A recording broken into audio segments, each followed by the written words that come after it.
My name is Paul Guilbaud and I'm the president of ATL Americas Inc. We are one of the leading manufacturers of cosmetic and medical lasers with presence in over 20 countries. We are now the new kids on the block here in the US, and for that reason we're dedicated to providing top service and making that our #1 priority.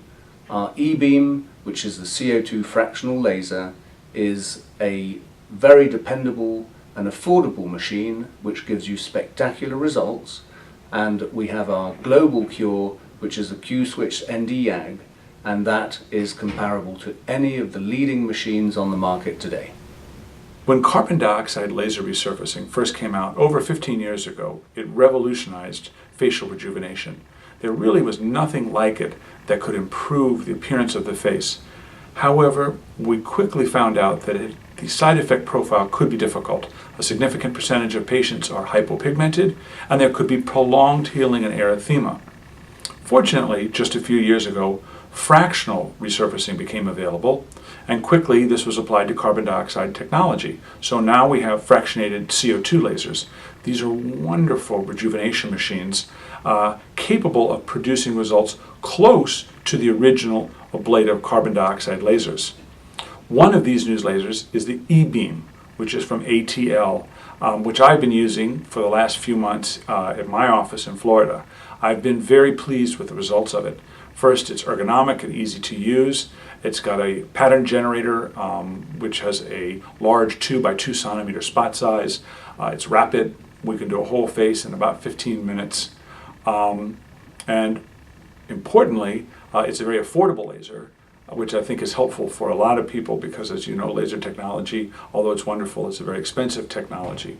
A nice feature of the E-beam is that one can do very gentle treatments for patients who really don't need that much done, or one can be rather aggressive with multiple passes for people who need deeper treatment. How do you feel going into this procedure? Well, I'm a little nervous. Anytime you do a procedure you've never done before, you're a little apprehensive of what to expect, but I'm also, anxious to see the results. I've been looking for something to solve the crepey skin under my eyes and a scar on my lip, and after a lot of research and seeing Dr. Spencer utilize this laser, I'm just excited to have it done and see what the results are. What do you expect? Well, I expect, from my experience with it, is that there's going to be a lot of redness. There should be minimal burning sensation this evening, but that should be gone by tonight. And then I just have to spend the few days with my skin healing, and that means a little bit of redness and covering the skin with some Aquaphor. And but I'm told that in about 3 days I should be good as new. Anything else you'd like to add? Well, I'm anxious to see how it actually feels. I don't know if I'm able to answer you or answer questions as an assistant, but I watch Dr. Spencer do these procedures all the time, and I'm always curious as to how it really feels as it's being done and what the recovery process is like, because everybody varies, but it's always helpful when I'm talking with patients to be able to give them some first-hand knowledge on how the treatment is. My problem areas are right here under my eyes, where I have this loose skin or crepiness that actually makes me look older than I am. And then as a child, I was bit by a dog here on my lip, and I'd like to try to soften that if I can. LeAnn's taking some medications that help her feel relaxed. Do you feel relaxed from the pills? Mm-hmm. That's a good feeling. And we're going to put on a little more cream, and this is a topical anesthetic. And we want to really put this on heavily, and this helps the skin be numb, not all the way numb, but it certainly takes a lot off. Normally with creams we don't want to put on such a thick layer, and frankly, if you could occlude it, it's even better. It'll work better. All right, so we're going to leave this cream on for a little while, and this will take the edge off. Now, we've given her some pills to relax, and we've got some numbing cream on. But our real anesthesia is going to come from doing field blocks, which we'll let this work for a little while, and we'll go ahead with that. Okay, so it's pretty easy to turn it on. And as you can see, it has a pretty simple screen. And there are different modes. You can use it in continuous wave, single pulse, repetitive pulse, what they call super pulse, and for us, scanner, because we want to do large areas.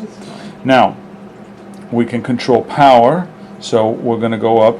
The maximum power of this particular laser is 30 watts. The time on, obviously the longer it's on, the more it's going to do, the deeper it's going to go. We can change the shape of the pattern, rectangle, ellipse, a line, a triangle. I like rectangle. Spacing, that refers to how close the dots are to one another. Of course, if you make them so close to each other, eventually it's just the same as a regular ultra-pulse CO2. I find 0.8 is good.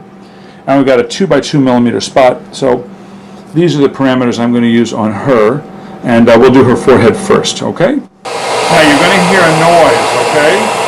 So don't let that noise scare you. Let me know if you feel anything. Did that hurt? I felt nothing.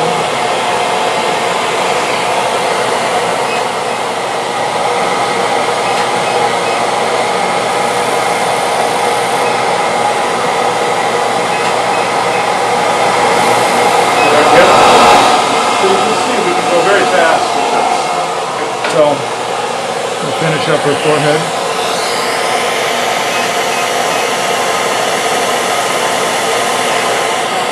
You know, if you missed a spot, like say this gap between the laser and her eyebrow here, I can put the laser in right like this. I'm going to stay with this energy and finish the cheeks here, but here's where she's got all that excess, and I want more tightening, so I'm going to turn it up when I get into here. Staying below the orbital rim. Remember, respect the skin above the orbital rim. Respect the skin.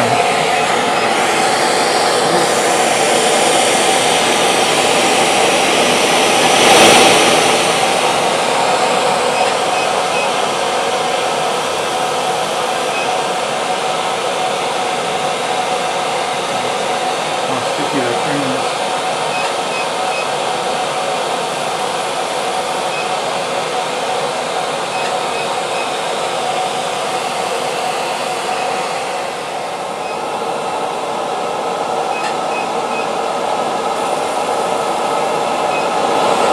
I'm already at maximum power at 30 watts, but I increased the time on to 2 milliseconds, which is going to deliver more energy. It's going to give her more of a thermal effect, because around the eye she's got all this redundant tissue, and what we really want here is tissue tightening. And heat more than ablation is what's going to help us with that. Feel for his orbital rim right there.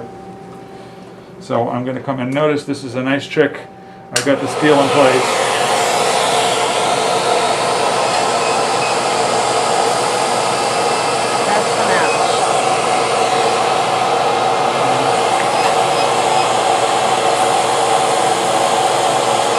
I can go right onto the steel.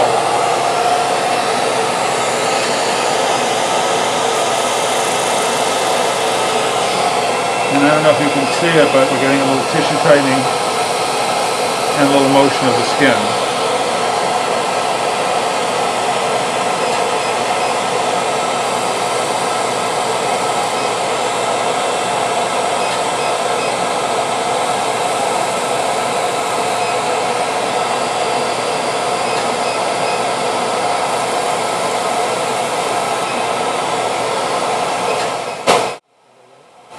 Now we're going to do the other side.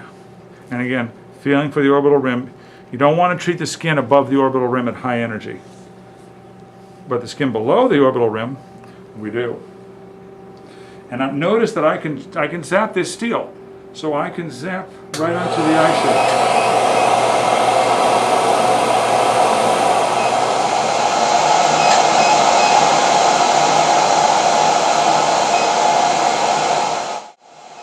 Just wet gauze, and the water cools her down.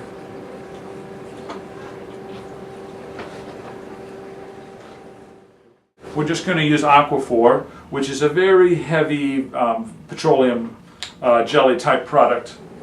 And what this does is really make a chemical bandage. We do not want her to scab. That will delay wound healing. That was actually much easier than I was expecting. Well, overall, I would say it was a good experience. Of course, when you're going through it, it's a little more traumatic than when you look back at it. I will say that the procedure itself, with the medications and the numbing, I felt nothing, and I don't even remember the whole procedure. There's pieces of it that I remember, but it was a pleasant experience. I was expecting it to be more painful, and it was not. The next morning, I was a little shocked at what I saw in the mirror. He hit me well enough with it that I really had a lot of redness, I had a lot of swelling, and of course at that point you start to question why did I do this. But day 4 was the turning point. The swelling decreased considerably. The redness started to subside. I was able to, put my face in the shower and slough off the dead skin, and that was really the turning point with the healing. Every day, of course, gets a little better. Literally from morning to night, it would get better, and it starts to heal very, very quickly. I was back to work day 4, but if in all honesty, I was kind of hidden away from the general public, so that I wasn't in a situation where I was ready to be out in the general public. Other than that, I have to say that it was an easy process. I never used pain medication after the procedure. Would you recommend this to somebody else? I would. I've been doing these procedures with Dr. Spencer for a while now, and it's been really interesting now, having gone through the process, to be able to give them a more realistic view of what to expect. Of course, everybody heals differently, and everybody's process or journey, as I like to call it, is different. Some better than mine, some worse than mine, but overall, I would recommend this to somebody, especially given the outcome, and I have a better perspective on how to walk them through stage by stage what's going to happen. It's estimated that about 36% of the population have tattoos today, and as you know, as they age, a large percentage of these people are going to want these tattoos off. There are several fine tattoo lasers on the market. All of these are Q-switched. Certainly one of the most popular is the Q-switch neodymium YAG. ATL Laboratories makes a laser called the Global Cure, which is a Q-switch ND-YAG functioning at 1064 nanometers. It's also frequency doubled to 532, so you have 2 frequencies within the laser. This functions as an excellent tattoo laser. We've been very pleased with use of it, and again, it's a very affordable laser. I don't have to tell you all, lasers are a very expensive technology, and of course there are people putting lasers in storefronts, charging very little. That makes it very difficult on doctors if the laser costs are very high. So an affordable laser offers us a real practical solution, especially when we have a nice laser like this that works well. 1064, of course, is a wonderful wavelength to treat black ink and darker colors. 532, in addition to getting red and yellow and other tattoo ink colors, also allows you to do melanocytic lesions such as lentigos or macular seborrheic keratoses, so there's some versatility to this laser. For more information, please visit our website at www.ATL.Lasers.com.